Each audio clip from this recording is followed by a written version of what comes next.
Price lord. Hallelujah. ദൈവത്തിൻ്റെ ശ്രേഷ്ഠമായ നല്ല നാമം വാഴ്ത്തപ്പെടുമാറാകട്ടെ.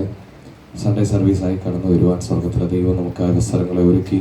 ഒത്തിരി പേർ ലോകത്ത് നിന്നും മാറ്റപ്പെട്ട ഒത്തിരി കലുഷിതമായ പ്രതികൂലങ്ങൾ നമ്മുടെ രാജ്യത്തിന് നേരെ ഒക്കെ കടന്നു വരുമ്പോഴും കർത്താവിനെ ആരാധിപ്പാൻ ലഭിച്ച ഭാഗ്യത്തെ ഓർത്ത് സ്തോത്രം ചെയ്യുന്നു. Praise Lord.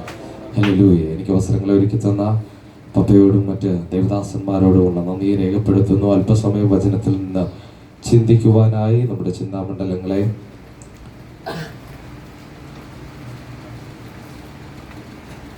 Hebrews, book of Hebrews 1:11. എബ്രായർക്ക് എഴുതിയ ലേഖനം 1-ാം അധ്യായം 11-ാമത്തെ വേദശകലം. എബ്രായർക്ക് എഴുതിയ ലേഖനം 1-ാം അധ്യായം 11-ാം.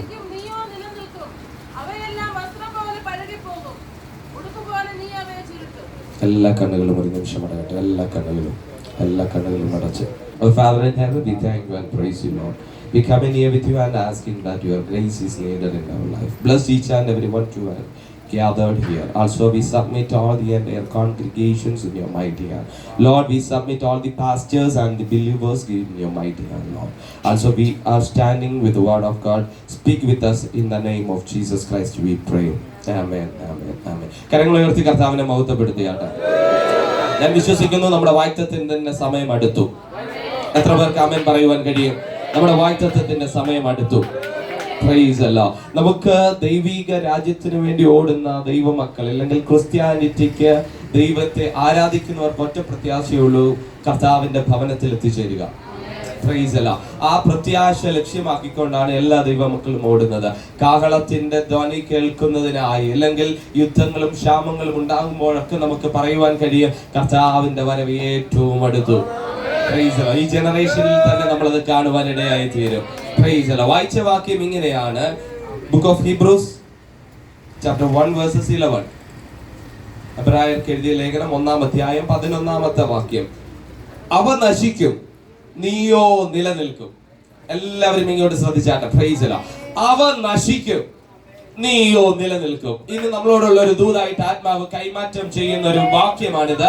പ്രൈസ് അല്ലാ. പലതും നമ്മളെ നശിപ്പിക്കുവാൻ നോക്കി, എന്നാൽ അത് നശിച്ചു പോകും.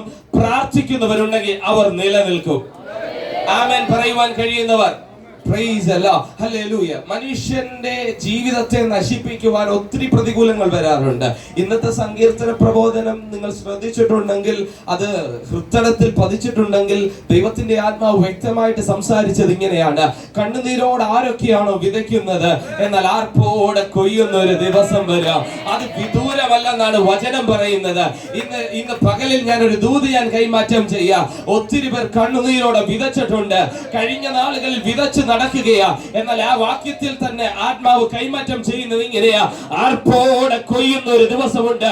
ഇന്ന് പകൽ ആർപ്പോടെ കൊയ്യുവാൻ തയ്യാറായി കഴിഞ്ഞാൽ, ആർപ്പോടെ കർത്താവിനെ സ്തുതിക്കുവാൻ തയ്യാറായി കഴിഞ്ഞാൽ, കഴിഞ്ഞ നാളുകളിലെ കണ്ണുനീരുകളെ മാറ്റി, കഴിഞ്ഞ നാളുകളിലെ കരച്ചിലുകളെ നീക്കി, ഇന്ന് കർത്താവ് ഒരു പരിഹാരം നൽകാൻ സമയമായി. Price the Lord. ഹല്ലേലൂയ. പലവിധമായ പ്രശ്നങ്ങൾ വരുമ്പോൾ നമ്മൾ പറയും, കർത്താവേ എന്റെ കണ്ണുനീരിനൊന്നും മറുപടി. Price the Lord. ഒത്തിരി നാളായി ഭവനത്തിന് വേണ്ടി കരയാ, കർത്താവേ ഒരു മറുപടി ഇല്ലാതെ പോകുന്നു. Price the Lord. അതാണ് ഞാൻ പറഞ്ഞത്, വാഗ്ദത്തത്തിലേക്ക് കാലുവെക്കുവാൻ സമയമായി. Price the Lord. ഒത്തിരി വെളിപ്പാടുകൾ നമ്മൾ കേട്ടിട്ടുണ്ട്, ഒത്തിരി ദർശനങ്ങൾ കേട്ടിട്ടുണ്ട്. കർത്താവിന്റെ വരവിന്റെ മുൻപ് കർത്താവ് അത് നമുക്ക് നൽകിയ പ്രൈസ് ദി ലോർഡ്. ഹല്ലേലൂയ കഴിയത്തുള്ളൂ. ഇന്ന് ഞാൻ പറയാം, കർത്താവിന്റെ വരവ് ഏറ്റവും അടുത്തെങ്കിൽ ഞങ്ങൾക്ക് പ്രാപിക്കുവാനുള്ള അനുഗ്രഹവും ഞങ്ങൾക്ക് ഏറ്റവും അടുത്തിരിക്കുക. ഇന്ന് പകൽ വാഗ്ദത്തം പ്രാപിച്ചവരാണ് ഈ സഭയിൽ ഇരിക്കുന്നത്. വാഗ്ദത്തം പ്രാപിച്ചവരാണ് ഇതിന്റെ നടുവിൽ ഇരിക്കുന്നത്. ദൈവാത്മാവ് വാഗ്ദത്തങ്ങളെ മറന്നു കളയത്തില്ല. ചിലർക്ക് മറുപടികളെ നൽകിയിട്ടല്ലാതെ, ചിലർക്ക് വാഗ്ദത്തങ്ങളെ നൽകിയിട്ടല്ലാതെ, കണ്ണുനീരിന് മറുപടി നൽകിയിട്ടല്ലാതെ ആത്മാവ് വിട്ടു മാറുകയില്ല. അവ നശിച്ചു പോകും. എബ്രായ ലേഖനം വായിക്കുമ്പോൾ എല്ലാ പണ്ഡിതാക്കന്മാരുടെയും ചിന്തയിൽ വരുന്നത് വിശ്വാസത്തിന്റെ അളവ് തന്നെയാണ്. Price the Lord. എന്നാൽ ഇവിടെ പറയുന്നത് ഇങ്ങനെയാ: പ്രൈസ് ദി ലോർഡ്. അവ നശിച്ചു പോകും, നീ നിലനിൽക്കും. Price the Lord. ഹല്ലേലൂയ. പലതും നിലനിൽക്കണമെങ്കിൽ ചിലത് നശിച്ചു പോകണം. ഹല്ലേലൂയ. ദൈവമക്കൾ ഒരിക്കലും നശിച്ചു പോകത്തില്ല, അവരാണ് നിലനിൽക്കുന്നത്. അവരെങ്ങനെയാണെന്ന് ചോദിച്ചു കഴിഞ്ഞാൽ അവർ ആറ്റരികത്ത് നട്ടിരിക്കുന്നത് പോലെയാ, തക്ക സമയത്ത് ഫലം കായ്ക്കുന്നത് പോലെയാ. എന്നാൽ ആത്മാവിൽ പറയട്ടെ, കർത്താവിന്റെ പരിശുദ്ധാത്മാവ് ഉണ്ടെങ്കിൽ ഫലം കായ്ച്ചുകൊണ്ടിരിക്കുക. തക്ക സമയത്ത് ഫലം കായ്ക്കുക എന്ന് പറഞ്ഞു കഴിഞ്ഞാൽ ആത്മാവ് കൂടുള്ളവൻ ഫലം കായ്ച്ചുകൊണ്ടിരിക്കുക.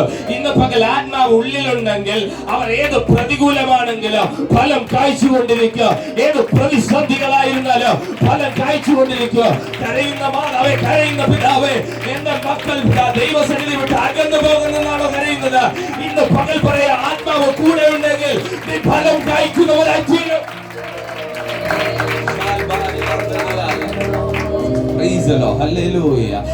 ചിലർക്ക് പ്രതികൂലമായി നിൽക്കുന്നത് കടലായിരുന്നു, ചിലർക്ക് യോർദാനായിരുന്നു, ചിലർക്ക് നേഷൻസ് രാജ്യങ്ങളായിരുന്നു പ്രതികൂലമായിട്ട് നിന്നത്. ഹല്ലേലൂയ. മനസ്സിലായില്ല?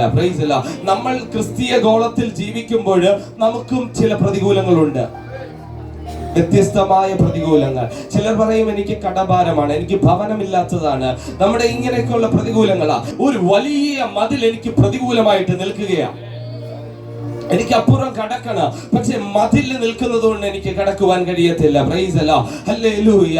എനിക്ക് കടക്കുവാൻ കഴിയത്തില്ല, വലിയ പ്രതികൂലം മതിലായി നിൽക്കുകയാ. എന്നാൽ കർത്താവ് പറയുന്ന ഒരു അരുളപ്പാട് ഇങ്ങനെയാണ്, കാഹളം എടുത്തുകൊണ്ട് നടക്കുമ്പോൾ തന്നെ ഈ മതിൽ തകർന്നു വീഴും. ആത്മാവിൽ ഞാനത് ദൂതായി കൺവേർട്ട് ചെയ്യുവാൻ താല്പര്യപ്പെടുന്നു. പ്രാർത്ഥനയാൽ മുൻപോട്ട് നടക്കുമ്പോൾ എത്ര പടുകൂറ്റൻ മതിലുകളായിരുന്നാലും അപ്പുറത്ത് കടക്കത്തില്ല എന്ന് ഏതൊക്കെ പിശാച് വെല്ലുവിളിച്ചാലും ആത്മാവ് പറയുക, പ്രാർത്ഥനയുടെ സ്വരം ഉയരുമ്പോൾ കർത്താവ് അതിനെ തച്ചുടച്ചു കളഞ്ഞ്, സാത്താന്റെ തന്ത്രങ്ങളെ തച്ചുടച്ചു കളഞ്ഞ് ആത്മാവ് മുൻപിലോട്ട് ചിലരെ നടത്താൻ സമയമായി. മതില് ചിലർക്ക് പ്രതികൂലമായിട്ട് നിൽക്കാറുണ്ട്. ജോഷുവയോട് ചോദിച്ചു കഴിഞ്ഞാൽ ജോഷുവ പറയുന്നത് എങ്ങനെയാ? ചില രാജ്യങ്ങൾ എനിക്ക് തടസ്സമായി നിന്നു.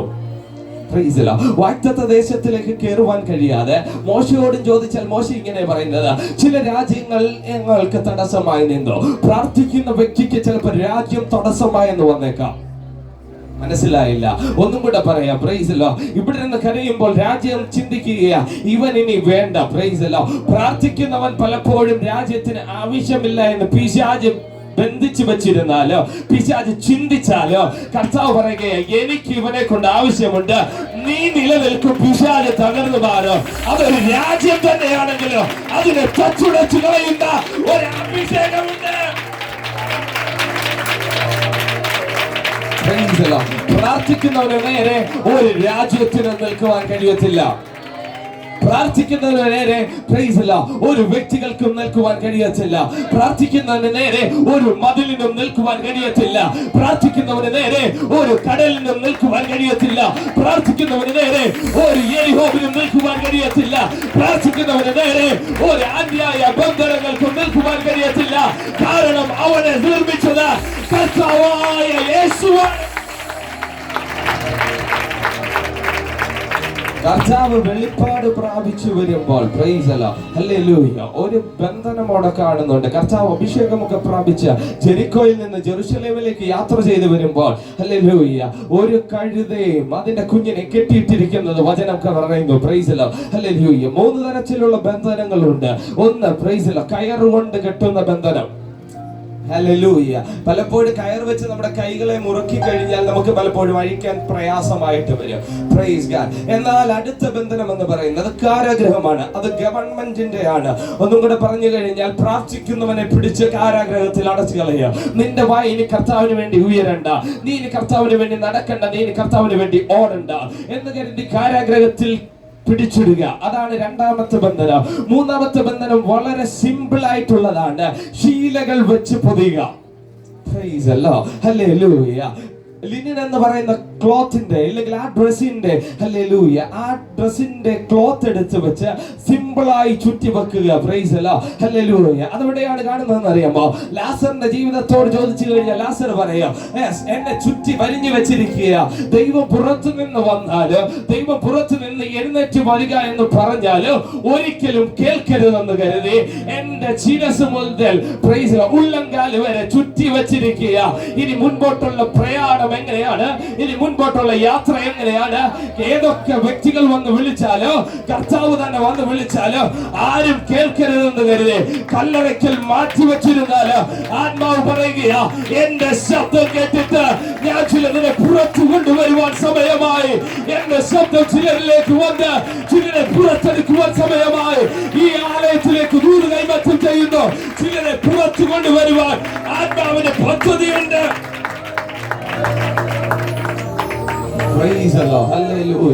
മറ്റു രണ്ട് ബന്ധനങ്ങൾ എന്ന് പറഞ്ഞാൽ സിമ്പിൾ ആയിട്ട് അഴിച്ചുകൊണ്ട് വരാം. പ്രൈസ് അല്ല. ഒരു പ്രവാചകൻ വിചാരിച്ചാൽ, ഇടയൻ വിചാരിച്ചാൽ അത് അഴിക്കാൻ പറ്റുക. എന്നാൽ മരണത്തെ ബന്ധിച്ചിരിക്കുന്നത് കർത്താവിന് മാത്രമേ കർത്താവിനെ മാത്രമേ ബ്രേക്ക് ചെയ്യാൻ പറ്റത്തുള്ളൂ. ഇന്ന് ദൂത് കൈമാറ്റം ചെയ്യട്ടെ. മരണത്തെ ചൊല്ലി ആരൊക്കെ കെട്ടിവെച്ചിട്ടുണ്ടോ, ഇനി മുൻപോട്ട് നീ യാത്ര ചെയ്യരുത്. ഇനി മുൻപോട്ട് അടുത്ത സ്റ്റെപ്പ് നീ കയറരുത്. ഇനി മുൻപോട്ട് നിന്റെ ജീവിതത്തെ കൊണ്ടുപോകരുതെന്ന് കരുതി ആരൊക്കെയാണോ മരണത്തിന്റെ വെല്ലുവിളികൾ നീക്കുന്നത്, ആത്മാവ് പറയുക, അവൻ നശിച്ചു പോകും, നീയോ നിലനിൽക്കോ. ഇന്ന് പകൽ നിലനിൽക്കുന്നവരുണ്ടെങ്കിൽ ആത്മാവിൽ കർത്താവിൽ സ്തോത്രം ചെയ്താട്ടെ. പ്രാർത്ഥിക്കുന്നവർ തകർന്നു മാറിയ ചരിത്രമില്ല. പ്രാർത്ഥിക്കുന്നവർ മാറി നിൽക്കുന്ന ചരിത്രമില്ല. ആത്മാവിനവൻ പടമൊരുങ്ങുമ്പോൾ അവന് വേണ്ടി ഏഞ്ചൽസ് ഇറങ്ങി വരികയാ, അവന് വേണ്ടി ദൂതന്മാർ ഇറങ്ങി വരികയാ, അവന് വേണ്ടി ദൈവത്തിന്റെ ആത്മാവ് ഇറങ്ങി വന്ന് വലിയ കാര്യങ്ങൾ ചെയ്യാൻ പോകുക. നടക്കത്തില്ല എന്നോ ഇന്ന് പകൽ പ്രാർത്ഥിക്കുക.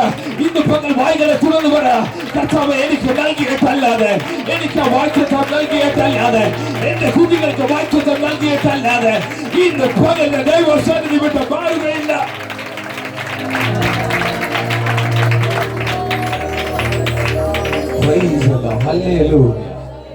നശിപ്പിച്ചു കളയുന്ന ഒരു വ്യക്തികളുണ്ട്. ദൈവിക പദ്ധതികളെ നശിപ്പിച്ചു കളയുക. ഇവിടെ ഇരിക്കുന്നവരെല്ലാം വാഗ്ദത്തം പ്രാപിച്ചവരാണ്.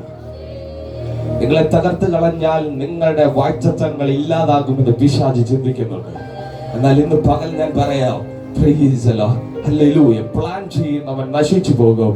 നിലനിൽക്കുന്നത് പ്രാർത്ഥിക്കുന്നവരാണ്. പ്രാർത്ഥിക്കുന്നവർ നിലനിൽക്കും. പ്രാർത്ഥിക്കുന്നവർ നിലനിൽക്കും. ആത്മാവിനോട് വ്യക്തമായി പറയുമ്പോൾ പ്രാർത്ഥിക്കുന്നവർ ഇതിനകത്ത് നിലനിൽക്കാൻ പോകുകയാണ്. പ്രാർത്ഥിക്കുന്ന കുടുംബമുണ്ടെങ്കിൽ അവർ നിലനിൽക്കാൻ പോകുകയാണ്. പ്രാർത്ഥനയ്ക്ക് വേണ്ടി വാതിൽ തുറന്നു കൊടുക്കുന്ന കുടുംബങ്ങളുണ്ടെങ്കിൽ ആത്മാവ് പറയുക, നിങ്ങൾ നിലനിൽക്കും.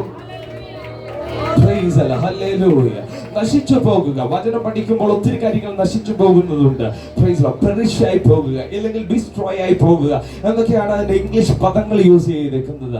പെരിഷായി പോകുക എന്ന് പറയുമ്പോൾ തന്റെ ഏകജാതനായ പുത്രനിൽ വിശ്വസിക്കുന്നവനും, ജോൺ 3:16 അത് പറയുന്നത്, നശിച്ചു പോകാതെ നിത്യജീവൻ പ്രാപിക്കേണ്ടതിന് ദൈവം അവനെ നൽകുവാൻ തക്കവണ്ണം ലോകത്തെ ലോകത്തെ സ്നേഹിച്ച ദൈവത്തെ, അതായത് യേശു ക്രിസ്തുവിനെ തകർത്ത് കളയുവാൻ ഹിതം തോന്നിയ ദൈവത്തിന് നമ്മുടെ സ്വയരക്ഷയ്ക്ക് വേണ്ടി, നമ്മുടെ ജീവിതത്തിന് വേണ്ടി ആത്മാവ് നശിപ്പിച്ചു കളയുവാൻ, കർത്താവിനെ യേശുവിനെ നശിപ്പിച്ചു കളയുവാൻ ഹിതം തോന്നി എന്ന് വചനം വായിക്കുന്നുണ്ട്. ഒന്നും കൂടെ പറഞ്ഞു തരാം. നശിപ്പിച്ചു കളയുവാൻ ദൈവത്തിന് ഹിതം തോന്നി, അപ്പുറത്ത് രക്ഷ ജനങ്ങളിലേക്ക് എത്തപ്പെട്ടു. ഒരിടത്ത് നശിക്കുമ്പോൾ അപ്പുറത്ത് ഒരു പണി തുടങ്ങുന്നുണ്ട്. നമ്മുടെ ദുഷ്ടന്മാർ നശിക്കുമ്പോഴാണ് നമ്മുടെ വിജയം. അവർ നശിച്ചില്ലെങ്കിൽ പലപ്പോഴും നമ്മൾ വിചാരിക്കും നമ്മൾ തഴച്ചു വളരുമെന്നൊക്കെ ചിന്തിക്കുക. പക്ഷേ ഇത് പിന്നെയും വന്ന് നമ്മളെ ടൈറ്റ് ചെയ്തുകൊണ്ടിരിക്കും. ഒന്നും കൂടെ പറയാ, ഹല്ലേലൂയ. പലപ്പോഴും നമ്മൾ വിചാരിക്കുന്നത് പിശാച് നിലം പൊത്തി നമ്മൾ ജയിച്ചു എന്നാണ്. പക്ഷേ അവന്റെ തല